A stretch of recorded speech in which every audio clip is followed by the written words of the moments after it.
Friends, Assalamu alaikum wa rahmatullah.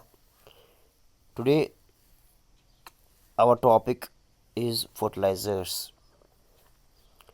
Fertilizers जो होते हैं they are commercially produced nutrients. Plant nutrients जो हम तिजारती तौर पर तैयार करते हैं, इंडस्ट्रीज़ में तैयार करते हैं प्लांट के हवाले से, जिससे हमें मिलता है नाइट्रोजन, फास्फोरस और पोटेशियम।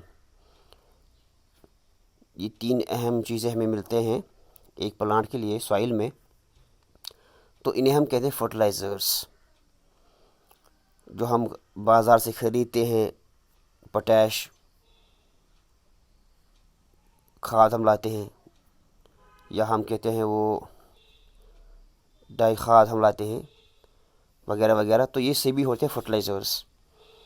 तो इनसे हमें मिलता है इस प्लांट को nitrogen, phosphorus and potassium, NPK। तो इनके कुछ एडवांटेजेस है फर्टिलाइज़र्स के, वो यूँ है। नंबर 1, फर्टिलाइज़र्स हमें आसानी से दस्तयाब होते हैं हमारी मार्केट में, हमारी दुकानों पर ये इजीली अवेलेबल होते हैं।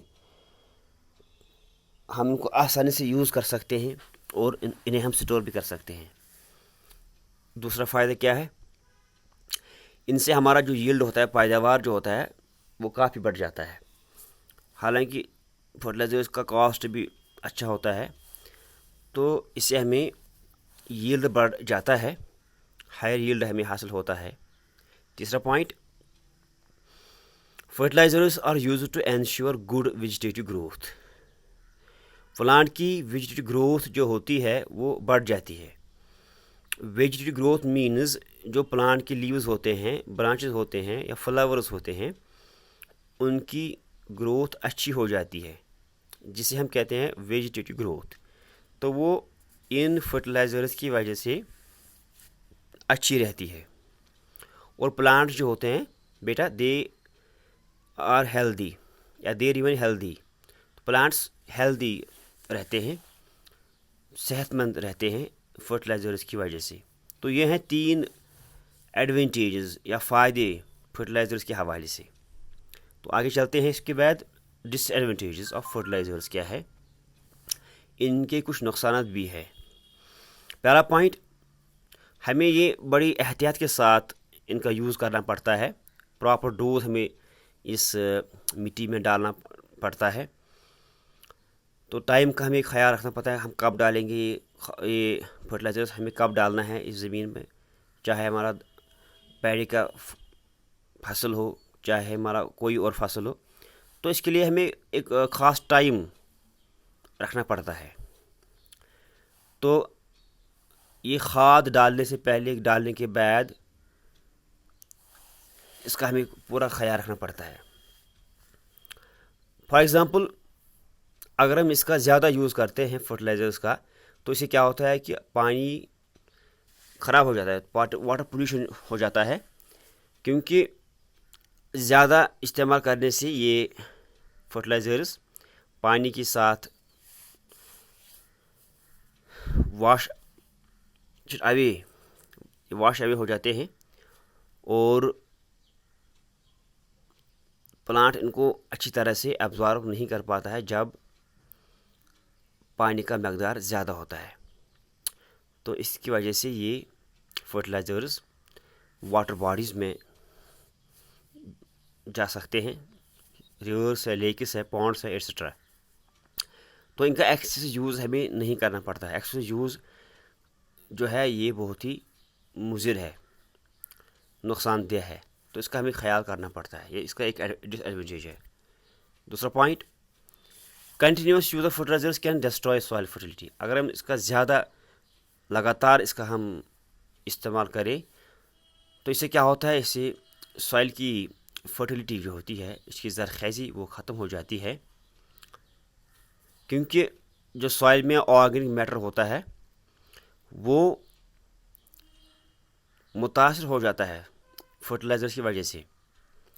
वो उसका दोबारा बनना, रिफिनिश उसका होना, वो बहुत मुश्किल पड़ जाता है, क्योंकि फर्टिलाइज़र्स उनको दोबारा बनने में रुकावट बन जाते हैं। क्योंकि माइक्रो ऑर्गेनिज्म जो होते हैं सॉइल में, मिट्टी में, उन पर काफ़ी नुकसान पड़ता है। दे आर हार्मड जब हम फर्टिलाइज़र्स का यूज़ ज़्यादा करते हैं, तो उनकी किलिंग हो जाती है। तो इसकी वजह से ऑर्गेनिक मैटर जो होता है वो मुतासर हो जाता है। ये इसका दूसरा नुकसान है। तीसरा, they provide short term benefits. इनका जो बेनिफिट होता है, इनका फ़ायदा जो होता है वो कम वक्त के लिए होता है। इसलिए सॉइल की फर्टिलिटी मेंटेन रखने के लिए short term benefits of using fertilisers and long term benefits of using manure must be considered. तो हमें इन दोनों का ख्याल रखना है। वो क्या है कि शॉर्ट, इसका जो होता है बेनिफिट फर्टिलाइजर्स का, वो होता है शॉर्ट टर्म, कुछ टाइम के लिए होता है। मगर यहाँ दूसरी जानिब जो होते हैं मैन्योर्स और मैटर, उनका जो होता है बेनिफिट वो है लॉन्ग टर्म, बहुत टाइम के लिए उनका बेनिफिट होता है। हमें दोनों चीज़ जहन में रखने पड़ते हैं ताकि हमारा जो यील्ड है, क्रॉप प्रोडक्शन का यील्ड जो है वो बढ़ जाए। तो दोनों का हमें ख्याल रखना है। इसके बाद एक और टॉपिक है यहाँ पर, वो है ऑर्गेनिक फार्मिंग। आप ये बात भी जहन में रखिए कि ऑर्गेनिक फार्मिंग क्या होती है। It is an environment friendly farming system. Farming system वो एक निज़ाम जिसके तहत हम एनवायरनमेंट की प्रोटेक्शन भी करते हैं, ज़मीन की फर्टिलिटी ये भी बढ़ती है और एनवायरनमेंट भी सेफ रहता है। तो इस प्रैक्टिस को हम कहते हैं ऑर्गेनिक फार्मिंग। इसकी कुछ फीचर्स हैं, कुछ फ़ायदे हैं, कुछ फीचर्स। वो क्या है? Number first, fertilizers, herbicides, pesticides एस्ट are used in minimal quantities. Organic farming में हम क्या कहते हैं? ऑर्गेनिक फार्मिंग में हम फर्टिलाइजर्स जो है, हर्बिसाइड्स हो या पेस्टिसाइड्स हो, इनका हम बहुत कम इस्तेमाल करते हैं या इनका हम यूज़ नहीं करते हैं ऑर्गेनिक फार्मिंग में। दूसरा पॉइंट, ऑर्गेनिक मैन्यूर्स जो होते हैं, जो खाद हम घरों में बनाते हैं, रिसाइकल्ड फार्म वेस्ट्स, इसी तरह जो फार्म वेस्ट होते हैं, straw and life stock excreta, जो हमारे घरों से निकलता है ये वेस्ट मटेरियल, इनकी रिसाइकलिंग, ये दो बातें जो हैं they are used in maximum, इनका हम ज़्यादा इस्तेमाल करते हैं। ऑर्गेनिक मैन्यूर्स या रिसाइकलिंग ऑफ फार्म वेस्ट्स, इनका हम ज़्यादा से ज़्यादा इस्तेमाल करते हैं उन फर्टिलाइजर्स, हर्बिसाइड्स और पेस्टिसाइड्स के मुकाबले। तीसरा पॉइंट, ऑर्गेनिक फार्मिंग में हम क्या करते हैं? बायो फर्टिलाइजर्स होते हैं, बायो फर्टिलाइजर्स जिसमें कुछ बायो एजेंट्स, लिविंग ऑर्गेनिजम्स, उनका बहुत अहम रोल होता है जो हमें सॉइल की फर्टिलिटी बढ़ाने में मदद करते हैं। सपोज़ ब्लू ग्रीन एल्गी है, या राइजोबियम जो होता है, राइजोबियम जो लिग्यूमस प्लांट जो होते हैं, उनके रूट्स में होता है स्मॉल स्ट्रक्चर जो होते हैं, not like structures, not like देकर दिस नॉड्यूल्स, तो रूट नॉड्यूल्स में होते हैं राइजोबियम। ये दोनों या इसके अलावा कुछ ऑर्गेनिजम्स हैं, ये हमें फर्टिलाइजर्स बनाने में मदद करते हैं। सॉइल की फर्टिलिटी इनसे बढ़ जाती है। सपोज राइजोबियम जो है, it helps in nitrogen fixation, तो प्लांट को ये nitrogen in the form of nitrates supply करता है। तो इन्हें हम कहते हैं these are called the biological agents, they help in the formation of bio fertilisers. तो इनका भी हम यूज़ करते हैं in organic farming. Next, for storage purpose, जब हम कोई फसल जब हम काटते हैं तो इसको हम स्टोर रखते हैं। स्टोर रखने के दौरान हमें बहुत एहतियात से काम लेना पड़ता है ताकि ये सड़ ना जाए, ताकि ख़राब ना हो जाए।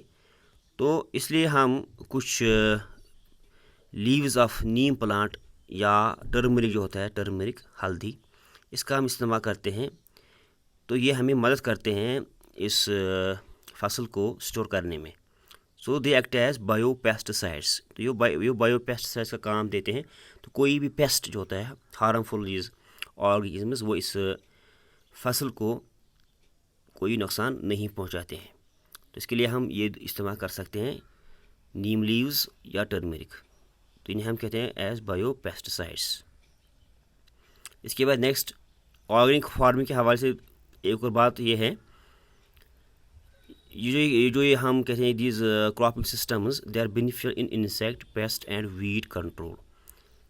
ये जो सिस्टम है इसका एक बहुत फ़ायदा है कि ये हमें बचाता है, हमारे फसल को बचाता है इंसेक्ट के असरात से, पेस्ट्स या वीड कंट्रोल में हमें ये काफ़ी मदद करता है। और प्रोवाइडिंग न्यूट्रिएंट्स, इस ऑर्गेनिक फार्मिंग के ज़रिए से हम प्लांट्स को न्यूट्रिएंट्स भी अच्छी तरह से फराहम करते हैं। तो ये कुछ पॉइंट्स थे ऑर्गेनिक फार्मिंग के हवाले से कि ऑर्गेनिक फार्मिंग में हम क्या करते हैं, इसके कुछ फीचर्स क्या है। So today we have discussed, our topic was fertilisers, इसकी एडवांटेजेस डिसएडवांटेजेस, एंड लास्ट में हमने पढ़ा organic farming. I hope you must have understood the topic well. Thank you.